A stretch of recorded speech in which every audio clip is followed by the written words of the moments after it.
the world that y'all are here today. It's an incredible thing to, can y'all hear me? Because my throat, it's trying to make it. It's an incredible thing to endure the past 10 days, I guess, now that we've been through. It feels like one really long day. It's different than last year in a sense that last year kind of composed a lot of more of search and rescue, search and help the people that were in the immediate water suffering. And this stage that we're now in took a couple weeks, if not months, to begin. So this time we go around, we're starting in that stage that took a while to get to. And so to be here on your Sunday, it's just an incredible honor. And I know for me personally, especially since the previous flood, it's kind of been really rough to catch back up in life. Our life is new because the old life that was normal, I don't think that'll ever be achieved really for any of us again that have really been impacted by this life. But the new normal that we're going into, it's beautiful in the sense that because of what we went through last year, our hearts have almost been expanded. Because now when we hear something like Kansas is flooding or Virginia is flooding or there's a tornado here, our hearts can kind of grasp what's going on with that a little better. And I think the beauty beyond what has happened to us is that we can piece together with other people to understand a pain that some people truly do have to go through to understand. And I've just been able to tell, especially from those of y'all that I was with last year, even yesterday, like I can tell there's a special component in y'all's hearts to serve. And what comes naturally to us to just get up and go serve isn't necessarily natural to anyone. That's a God-given drive and a God-given gift. And I want to encourage y'all, especially I know some of y'all have done this instead of work, or you do it on a work day, or you take off church. Like, there is good fruit being bared through it. And for Wes and Mary, I can just tell you, I mean, if there's an epitome of people that have really struggled, they are a couple who are struggling. And even though who y'all saw yesterday, Wes was so happy, and he's so happy. Something we kind of discussed earlier today is that to us, we see this as progress. Like, yeah, we got everything out. We mucked their house. It's now empty. It can dry. And to them, every step that we're making to go up is almost a step that's pushing them further down. Because in their life, they have no choice over this. We get to make that choice to show up and serve, and their life is kind of taken out of their hands. And so it's really up to people like us that show up to just provide that comfort and strength to them. So, Psalm 46, 1-2. God is our refuge and strength, an ever-present help in trouble. Therefore we will not fear, though the earth gives way and the mountains fall into the heart of the sea. Something like this that happens, we've noticed that our town, our society wants to blame someone, and at times there's just no one to blame. So when that comes, again, people like us stepping up just to give strength and be pillars of hope is what it takes to get through this. Whether it's just sitting there next to someone or providing them food. Like, Darren, this is incredible. Thank you for providing real food. I'm sure for a lot of us, like even Huntley and Marianne and I can attest, we have not had real meals probably in a year for the most part. And I know that some of y'all, Donald's been out there from the beginning too, and I'm sure y'all have. It's each little step that's just so beautiful. But again, as the caretakers, I want y'all to remember to take care of your heart. So I love this one. This one got me through a lot last year. I actually was singing it in the river during search and recovery. So Psalm 39:18. The Lord is near to the brokenhearted and helps the crushed in spirit. When your spirit is crushed, the fact that we're still here is incredible, but when your spirit is crushed, truly, truly, there's an answer of comfort. It's as simple as just believing that there's something better that can come from this. In our society, everybody got to see that last year. We saw everyone come together and rebuild our community. So we know what it can become, and we can achieve that hope again. So in our brokenness, just holding on to that hope could be your lifeline. So if that's ever something you're struggling with, that is something that I've struggled with my entire life, is finding hope and finding joy in the darkness. So if you ever need to reach out to me any day or night, you can. And this is the cool one, again, because blessed are those who mourn, for they will be comforted. It's stated in fact. There is comforting. All you have to do is wait. We're in this really agonizing period right now of mourning. There is beauty, but again, every night falls and it's kind of a state again of being in mourning. Daylight comes every day. You can't avoid it. So things do get better, and things will get better with your community and the people that you can reach out to. And again, I'm sure y'all have my number or Facebook, but you can always reach out to me. One of the most important things I would hold on to is John 11:35. It's the shortest Bible verse there is. And it's about when Jesus had learned of Lazarus' death. He saw the pain in all the people, and he himself wept. So Jesus felt that overwhelming grief. I don't know about y'all, but I've wept a lot lately. I'm still the kind of person that is holding up my hand. I haven't been able to see Louise Hayes' part, and God feels that. Like, someone has to feel that for you. The weight is unbearable if you take it upon yourself. And just know, like, God is bearing that weight. It crushes him what's happened to us. It's terrible. If you go back to Genesis, we were designed to live on a perfect earth, without any fear, without any killing, any murder, any death. Literally, lions slept next to little cats and other animals, and people roamed around, and we all were naked. It was great. And then in the midst of that, we made a mistake, and destruction came, and Jesus just weeps. But he is near to us. Though our flesh may fail, God is our strength in our heart and our portion forever. He's all sufficient even through it. It's hard to think about, right? That there was this perfect world. We sinned. We were told, hey, don't do that. So what do we naturally as humans, like, don't tell me what to do. And we do it.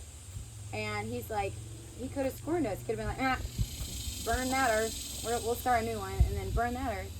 But he didn't. He offered a solution, and that's Jesus. His solution is the recovery of everything that's gone on. And it's crazy, like, you would think about any relationship that if somebody keeps going against you, you'd just walk away.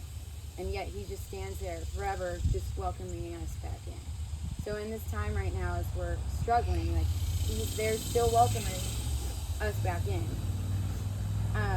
I don't know about y'all, but I have been dealing with a lot of residual anger. And it was really like day 1 of the flood. You know, it's there, the second flood. Day 2 was the destruction. A lot of it, the water was still up. But I had dealt with a lot of anger driving around, just yelling, screaming, like at Roddy Tree Ranch, saying, that's the deck we just finished. Like, those are the trees we just planted. That's the park that just got done. Those people put their lights up near the river. At 11 p.m., the night before, I had just left the house of Thelma and Bob on Old Ingram Loop because I helped get their house months back. It took forever. And then when the house arrived, it took forever to fix it up. And I mean, it was a long process. It really wore me out. And I had never just gone to sit with them. And we sat from 7 to 11 p.m. in that house. Just, really, I didn't say much. He knows Thelma and Bob. I listened a lot. They're great talkers. But just to see two people that were traumatized at first, then well-nourished, well taken care of, sitting comfortably in their home, sharing their life, opening up to me, to see that was so healing. And you know what I was doing? At 8 in the morning, I walked up to their door, I knocked on it, and I said, fancy seeing y'all again. And they said, you know, we already left, and we're just not comfortable. What do we do? And I helped them. I put a 5-minute timer. I said, it's time to we just got to get y'all out of here. because their house was hit really hard last year. It's in a different spot, but their house was hit. And that anger of, I just went through this. I just healed from this. I said for an entire year, I have to make it to July 4th. I said that for an entire year. Like, it didn't matter what day it was. I said, things are terrible. I just got to make it to July 4th, 2026. Just got to make it to July 4th. I put on my first dress in a year on July 4th, which might not seem significant, but when you're out here, you can't exactly dress pretty. And being able to just go about in the community, I sat at a sunrise service in Hunt, and I allowed people to pour in to me as well. And so being able to sit down and be vulnerable to immediately, it was almost like we were caught off guard, almost like a betrayal happened. To just have to put our guards back up and kind of that clench in your chest and your hands are clenched. It's a lot to go through. And I want to remind you, it's not abnormal. There's a reason that this next verse is written in the Bible, because sometime long ago, God knew to put it in the hands of a person to write it down. And multiple people, if you don't know, in the Bible, there's over 16,000 cross-references across a 2,500 year period of random people that never met, nearly saying the exact same things that had never been written before or transcribed or read at that time. So, God knew this would happen to us. So Matthew 5, 3-12 states, "Blessed are the poor in spirit, for theirs is the kingdom of heaven. Blessed are those who mourn, for they will be comforted. Blessed are the meek, for they will inherit the earth. Blessed are those who hunger and thirst for righteousness, for they will be filled. Blessed are the merciful, for they will be shown mercy. Blessed are the pure in heart, for they will see God. Blessed are the peacemakers, for they will be called children of God.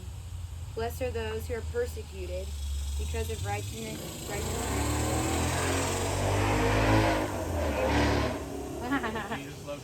Who's persecuted? Yeah. For theirs is, okay. So blessed are the persecuted because of righteousness, for theirs is the kingdom of heaven. Philippians 4:7 states, "And the peace of God, which transcends all understanding," as in we cannot understand peace coming after this, but it will come. "He will guard your hearts and your minds in Jesus Christ, and he will give you strength." So if I can encourage you, one thing is, if we did this again last year, we can do it again. Absolutely. And if the people who went through this last year are going through it again, those are the people to target and stand next to and just be there with them. Let's wait a few years. The Rombos out in Hunt, Beth Rombo, I think they had just moved in. Do you know them? That's one of my cases. I think we gave them the keys back 7 weeks ago. And their house is utterly destroyed. If you haven't been down to Hunt, their house, their roof was scattered across Highway 39. Perfect. Perfect. Those people, in whatever capacity you can, because we're drained right now. It's a constant tipping scale. I'm filled today. By the end of the day, I'm drained. I'm filled. Those people, the people that were hit last year, are the people that I would love for y'all to just find out who they are. And even if you never make contact, just find out who they are. Do your research and just pray. Pray for their hearts. Pray for their strength. They are feeling annihilated, a lot of them that I've spoken to. And again, remember placing that blame. An easy blame is to place it on God. And that's a very, very dark place to be. A dear, I'm going to wrap it up, but a really good friend of mine that got me through last year, an incredible human. I worked with him to give him water levels so he could help kind of make his hydro scale more accurate for the world. He provided all of the information that we heard from the flood, like the water going at 314,000 cubic feet per second was generated by Charlie Hastings, and that was anywhere from 1.6 to 6.8 times the destruction of Niagara Falls. Can you imagine getting a little raft? Actually, they didn't have rafts that night. Bless you. Can you imagine being in your little skimmies floating off the edge of Niagara Falls 6.8 times faster than what it flows? That man poured his heart and soul into our community, Charlie Hastings. He poured and he poured and he poured. He was a caretaker and he was everywhere. He poured, he poured, he poured. And one day, it was just too much for him. He's not with us anymore. His family and we consider him one of the last flood victims. He passed away March 2nd of 2026. And it's detrimental to our lives. It's imperative that we remember, even through it all, God's in control and it will get better. I'm telling you, if any one of y'all weren't here today, there's someone that would cry. There's someone that would weep. Go to that person, whether you believe they're there or not, find that person, talk to them. Just reach out, say, I need help. But again, there are people who aren't going to ask for help, like the Eastlands. Tweety's not out there asking for help. They need our prayers. They all need our prayers. They're not forgotten from last year's flood. So if you can, again, just find the people who are double impacted, find the people who are impacted for the first time. The elderly are taking this really poorly. It's not just them. I saw this last year. I did speak to Thelma and Bob's son 2 nights ago, and he said, I had no idea. They took it very poorly. So, we all need each other in this moment, and you're imperative to the chain of all of us to get through together, okay? So now you've been here, we're all linked together, okay? I expect to be watching y'all on Facebook and hearing about y'all. And if I don't, and one of y'all are gone, I will be utterly, utterly, utterly destroyed, okay? So please stick around. If you need prayer, if you want to pray later, I'm here. But seriously, thank y'all for being here today. And honestly, God bless y'all, what we're doing here. Don't worry about the rest. The finances will come, the night stays will come, the transportation will come, the jobs in the future will come. God's made our hearts for this. He'll take care of us. The batteries will come. Yeah. So thank y'all. God bless y'all. Yay! That was long.